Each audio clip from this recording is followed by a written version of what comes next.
ধর্ষণ আমাদের সমাজের খুন ধরা একটা পচন, যা যুগ যুগ ধরে হয়ে আসছে এবং দিন দিন যা বেড়ে চলেছে ক্যান্সারের মতো, এবং এখনো পর্যন্ত এর কোনো শেষ আমরা খুঁজে পাইনি।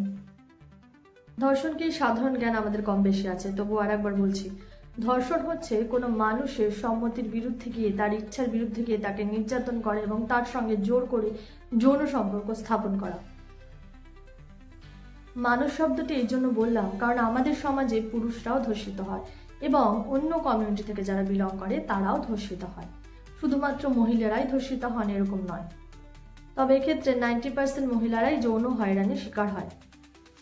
মার্কিন যুক্তরাষ্ট্রের একটি সমীক্ষা দেখা গেছে যে 71 জন পুরুষের মধ্যে একজন পুরুষ তার জীবদ্দশায় ধর্ষিত হয়েছেন। অপরদিকে ভারতবর্ষের জাতীয় অপরাধ ব্যুরোর রিপোর্ট অনুযায়ী ভারতবর্ষে প্রতিদিন 86টি ধর্ষণের কেস নথিভুক্ত করা হয় এবং তার মধ্যে 91% কেসই মহিলাদের। 2019 সালের রেকর্ড অনুযায়ী ভারতবর্ষে গড়ে প্রতিদিন 16 মিনিটে একটি করে রেপ হয়। কত ঘটনা তো থানা অবধি পৌঁছই না, লজ্জায় ও ভয়ে ধর্ষিতা চুপ করে থাকে, নয়তো কোনোভাবে তাদের মুখ বন্ধ করে দেওয়া হয়। রাস্তাঘাটে ইভটিজিং করা, অঙ্গ প্রত্যঙ্গ প্রদর্শন করা, অঙ্গিভঙ্গি করা, অশ্লীল শব্দ বলা এবং প্রেমে প্রস্তাবে প্রত্যাখ্যাত হওয়ার পরও পিছু নেওয়া এবং মলেস্টেশন, এগুলি কোনোটাই ধর্ষণের থেকে কম নয়। এগুলি প্রত্যেকটা একটি মানসিক ধর্ষণ। ভাবতে খারাপ লাগলেও আমাদের ভারতবর্ষ ধর্ষণের সংখ্যায় 4র্থ স্থানে রয়েছে। ধর্ষণ কেন করে? যখন তারা জানে এটা একটা বেদনাদায়ক এবং অপরাধমূলক কাজ। এর পেছনে কয়েকটি কারণ রয়েছে। প্রতিহিংসা নিতে, প্রতিশোধ পূরণ করতে, ক্ষোভ মেটাতে এবং শুধুমাত্র কোনো কারণ ছাড়া নিজের লালসা চরিতার্থ করতে বা কারো মুখ বন্ধ করতে ধর্ষকরা ধর্ষণ করে এবং এরা মনে করে কোনো মহিলাকে বা কোনো মানুষকে ধর্ষণ করে তাকে দমিয়ে রাখা যায়। ইতিহাস ঘাটলে আমরা দেখব বড় বড় যুদ্ধে পরাজিত রাষ্ট্রের নারীদের দমিয়ে রাখার জন্য এবং অত্যাচার করার জন্য বিজেতা রাষ্ট্রের পুরুষরা তাদের ধর্ষণ করে উল্লাসে মেতে। পুরুষ মাত্রই ধর্ষক নয়, এদের জাতটাই আলাদা। সব পুরুষ, প্রকৃত পুরুষ যারা, তারা এরকম ভাবে না এবং তারা এই ধরনের মানসিকতা পোষণ করে না আসলে। কিন্তু দুর্ভাগ্যবশত ধর্ষকরা লিঙ্গগতভাবে পুরুষ, তাই আমি পুরুষ কথাটা বারবার বলতে বাধ্য হলেও ধর্ষকদের জাতটাই যেন নোংরা। এক বা একাধিক ধর্ষক এমন একটি নিকৃষ্ট কাজ করে সমাজের বুকে দাঁড়িয়ে, যার কোনো ক্ষমা হয় না। ধর্ষিতাদের কোনো বয়স হয় না, 9 মাসের শিশু থেকে 70 বছরের বৃদ্ধা, কারোরই রেহাই নেই। ধর্ষক যে কেউ হতে পারে। নিজের বাড়ির অন্দরমহল থেকে কর্মক্ষেত্র, সব জায়গায় এরা ভদ্রতার মুখোশ পেরে ঘুরে বেড়ায়। প্রেমে ধর্ষণ, বৈবাহিক ধর্ষণ, যে কোনো জায়গায় ধর্ষণ হতে পারে এবং এদের আলাদা করে চেনার কোনো উপায় নেই। সবচেয়ে নিরাপদ আশ্রয় কখন অতর্কিতে নখ বার করে আক্রমণ করবে আমরা বুঝবই বা কিভাবে। শুধু ভারতবর্ষ নয়, বিশ্বব্যাপী এই অপরাধের কঠোর শাস্তি রয়েছে। ভারতীয় সংবিধানের দণ্ডবিধিতে 375 নম্বর ধারায় ধর্ষণের সংজ্ঞা রয়েছে এবং 376 নম্বর ধারায় ধর্ষণের শাস্তির ব্যাপারে বর্ণনা রয়েছে এবং সংবিধানের নির্দেশ অনুযায়ী ধর্ষণের সর্বনিম্ন শাস্তি 10 বছরের কারাদণ্ড, জরিমানা সহ যাবজ্জীবন এবং চরম ক্ষেত্রে মৃত্যুদণ্ড।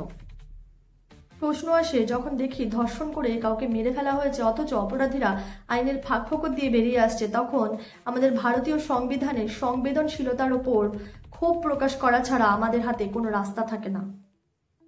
2012 সালে দিল্লির নির্ভয়া কেসে দোষীদের শাস্তি হয় মৃত্যুদণ্ড, সেটা 12 বছর পরে, এবং 1992 সালে রাজস্থানের ধর্ষণ ও ব্ল্যাকমেইলের কেসের বিচার পেতে লাগে দীর্ঘ 32 বছর। এই এতগুলো বছর তাদের প্রত্যেকের পরিবারকে লড়তে হয়েছে এক দীর্ঘ লড়াই। ধর্ষণের আইন আরো কঠোর ও কড়া হওয়া উচিত, যাতে এই অপরাধ করার আগে দোষীদের অন্তরাত্মা একবার হলেও কেঁপে ওঠে।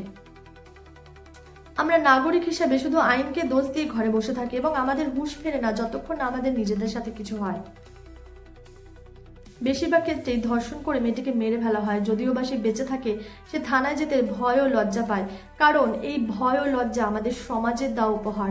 কারণ আমরা এমন একটা সমাজে বাস করি যেখানে ধর্ষিতার ছবি ভাইরাল হয়, ধর্ষকের নয়। তাই যখনই কোনো বিপদ আমাদের দিকে এগিয়ে আসবে আমাদের সতর্ক হতে হবে এবং সোচ্চার হতে হবে। রাস্তাঘাটে আমাদের যদি কেউ ইভটিজিং করে আমাদের তৎক্ষণাৎ প্রশাসনকে জানাতে হবে। আমার ঘরে নিজের অত্যন্ত প্রিয়জন, সে মামা, কাকা, বাবা, দাদা যেই হোক না কেন, যদি আমাদের ব্যাড টাচ করে আমাদের তৎক্ষণাৎ মাকে জানাতে হবে। আর সেই মাটিরও কর্তব্য তাকে, ওই দোষীকে 2টো চড় মেরে থানায় টেনে নিয়ে যাওয়া। কিন্তু দুঃখের বিষয়, আমাদের সমাজে মলেস্টেশন হওয়া মেয়েরা কাউকে কিছু জানাতে পারে না, বা ওই ছোটবেলায় যদি কাউকে জানিয়েও থাকে, কোনো প্রতিকার না হওয়ার কারণে তারা ওই ছোট বয়স থেকে ট্রমা নিয়ে বড় হয় এবং বড় হয়ে একটি ভাঙা চোরা মানুষে পরিণত হয়, যা এক প্রকার মানসিক ধর্ষণ। পজিটিভ বিষয় আমরা প্রতিবাদ করি না এরকম না, আমরা রাস্তায় নামি, সোচ্চার হই, মিটিং করি, মিছিল করি, এটাও কিন্তু খুব জরুরি এবং গুরুত্বপূর্ণ একটা দিক। আর এই ভিকটিম ব্লেম করা বন্ধ করতে হবে। মেয়েদের ছোট পোশাকের জন্য রেপ হয় না, যদি তাই হতো তাহলে 9 মাসের বাচ্চা বা 70 বছরের বৃদ্ধা মহিলাটি রেপ হতেন না। খুন কেন করে? নিজের লালসা মেটানোর পরেও সেই মানুষটিকে, সেই মেয়েটিকে কিন্তু ধর্ষকরা রেহাই দেয় না। আমরা অনেক ক্ষেত্রে দেখেছি, 90% ক্ষেত্রে এখন সেটাই হয়ে চলেছে। এর পেছনে কিন্তু একটা নির্ভেজাল ক্রিমিনাল মাইন্ড কাজ করে। ধর্ষকের ব্যক্তিগত জীবনে যতই সমস্যা আসুক, সেটাকে টেনে এনে তার অপরাধকে কিন্তু জাস্টিফাই করা যায় না। আবার অনেক ক্ষেত্রে আমরা দেখি যে নাবালক হওয়ার কারণে ধর্ষক ছাড়া পেয়ে যায়। আচ্ছা, যদি সেই নাবালক ধর্ষণের মতো অপরাধ করতে পারে, তাহলে তার শাস্তি পেতে অসুবিধা কোথায়? সে যখন সেই অপরাধটি করেছে, তার একমাত্র প্রাপ্য শাস্তি। আমাদের আরো সংবেদনশীল হতে হবে। সবার আগে ভিকটিম ব্লেম করা বন্ধ করতে হবে। ভিকটিম যে কেউ হতে পারে, একজন মহিলা হতে পারে, একজন পুরুষ হতে পারে, বা অন্য কমিউনিটির কেউ হতে পারে। যে অত্যাচারিত, নির্যাতিত এবং নিপীড়িত সমাজের ও আইনের একটি কাজ তাকে জাস্টিস পাওয়ানো, না তার চরিত্র বিশ্লেষণ করা। তবে এক্ষেত্রে আমরা অনেক সময় দেখি ফলস কেসও দায়ের করা হয়। ভারতবর্ষে রেপের ফলস কেসের দৃষ্টান্ত কিন্তু কম নয়, এবং কোনো নির্দোষ যাতে শাস্তি না পায়, কোনো নির্দোষের জীবন যেন নষ্ট না হয়, সে বিষয়েও খতিয়ে দেখা এবং সতর্ক হওয়া অত্যন্ত জরুরি।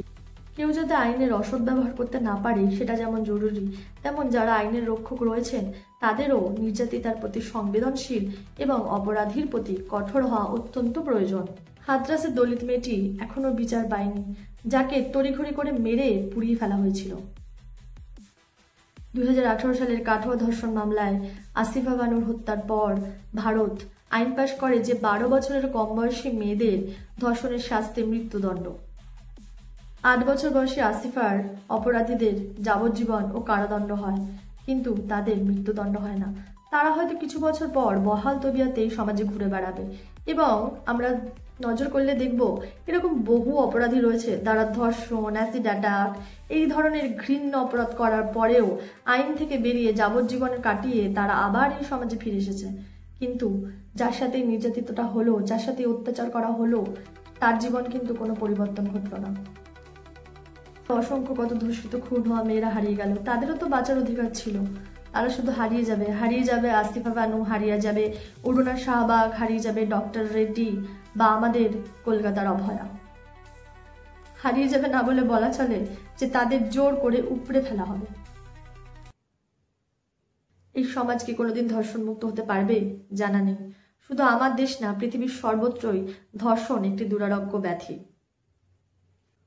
সুস্থ হোক আমাদের সমাজ, ধর্ষকের হাত থেকে মুক্ত হোক, আরোগ্য লাভ করুক, ফুলের মতো সুন্দর হোক, পবিত্র হোক, এই আশা রেখে আজকের ভিডিও শেষ করছি। ধন্যবাদ।